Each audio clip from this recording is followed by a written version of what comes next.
The Battle of Cannae was a pivotal engagement during the Second Punic War, where Carthaginian general Hannibal achieved a resounding victory over a far larger Roman army, securing his place as one of history's greatest military strategists. On August 2, 2016 BC, in the plain of Cannae in southeastern Italy, Hannibal executed a brilliant double envelopment maneuver, encircling and crushing the Roman legions. The Roman forces suffered a catastrophic defeat, with estimates of casualties ranging from 50,000 to 70,000 soldiers, including both rank-and-file soldiers and high-ranking Roman officers.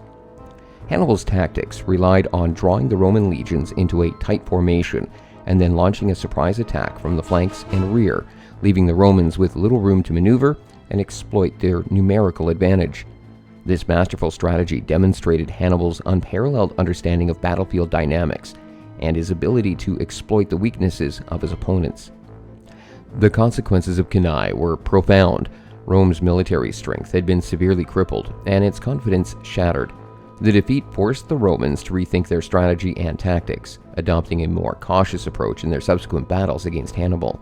Moreover, the battle convinced many of Rome's Italian allies to defect to the Carthaginian side, further weakening Rome's position in the war. Cannae remains one of the most studied battles in military history. It serves as a timeless lesson in the art of war, demonstrating the importance of strategy, discipline, and innovation in achieving victory on the battlefield. Additionally, it highlights the significance of understanding and adapting to the strengths and weaknesses of one's enemy.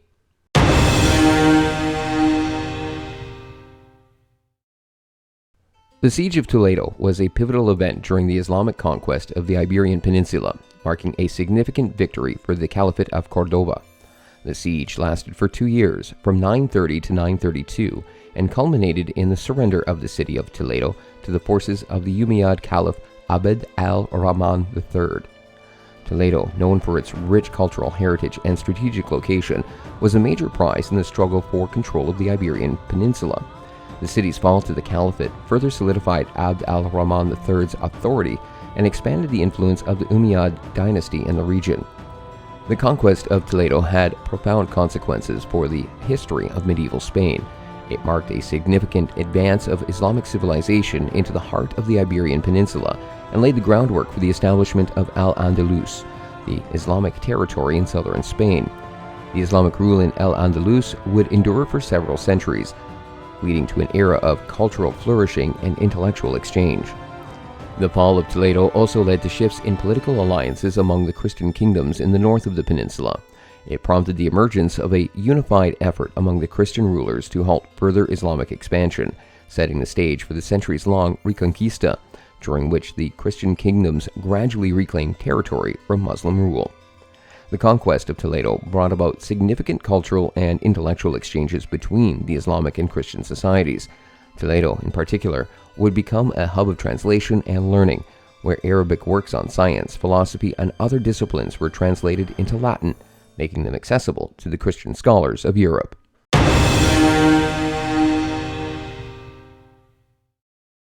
The execution of Thomas Grey on August 2, 1415, for his involvement in the Southampton Plot marked a significant political turning point in England during the reign of Henry V. The plot, aimed at overthrowing King Henry V and restoring Richard II to the throne, was part of a series of political intrigues and rebellions against the Lancastrian monarchy during the early 15th century.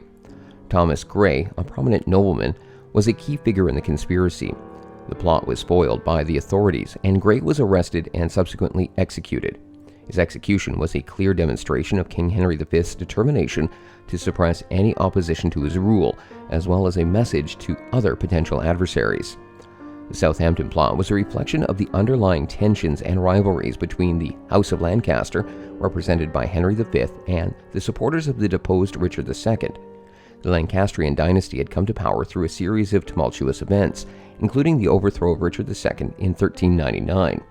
The conspiracy attempted to exploit the discontent among some nobles who saw the Lancastrian rule as illegitimate.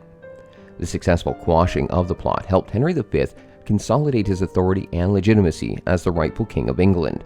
His reign was marked by military successes, including the famous victory at the Battle of Agincourt in 1415, which further bolstered his popularity and authority. Moreover, the Southampton Plot and Grey's execution also shaped the trajectory of English politics, leading to the tightening of Henry V's grip on power and the suppression of dissenting voices. Henry V's reign was characterized by a strong central authority, an ambitious foreign policy, and a flourishing of national pride.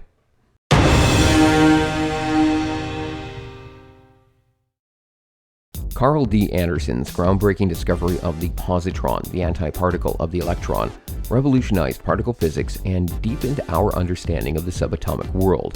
In 1932, Anderson conducted experiments using cloud chambers, a type of particle detector, to study cosmic rays.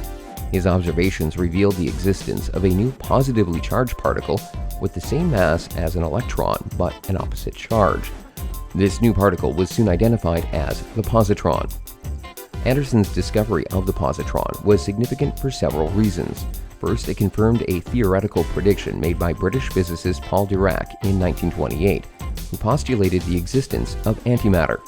The positron was the first direct evidence of antimatter, a type of matter composed of antiparticles with charges opposite to those of ordinary matter.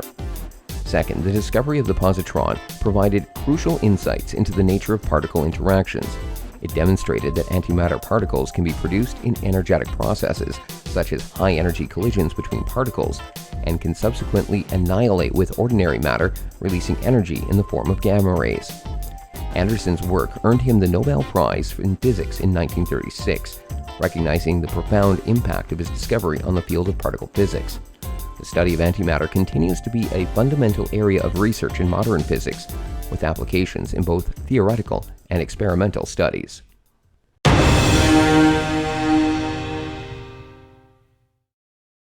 The Treblinka Uprising was a courageous act of resistance by Jewish prisoners against their Nazi captors during the Holocaust.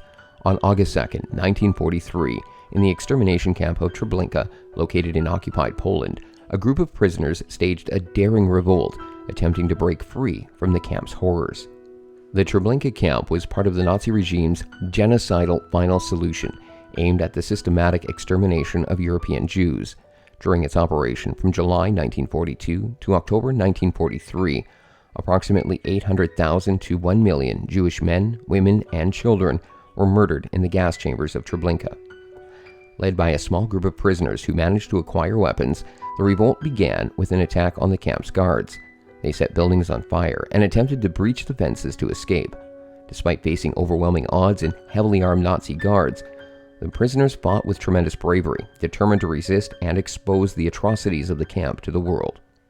Though ultimately unsuccessful in their bid for freedom, the Treblinka Uprising remains an emblem of defiance and dignity in the face of unimaginable evil. It was one of the few instances of armed resistance within the extermination camp system during the Holocaust. The revolt showed the spirit of resistance that persisted even in the most dire circumstances, inspiring others to fight back against oppression. The events at Treblinka served as a powerful reminder of the horrors of the Holocaust and the urgent need for remembrance and education to prevent such atrocities from happening again.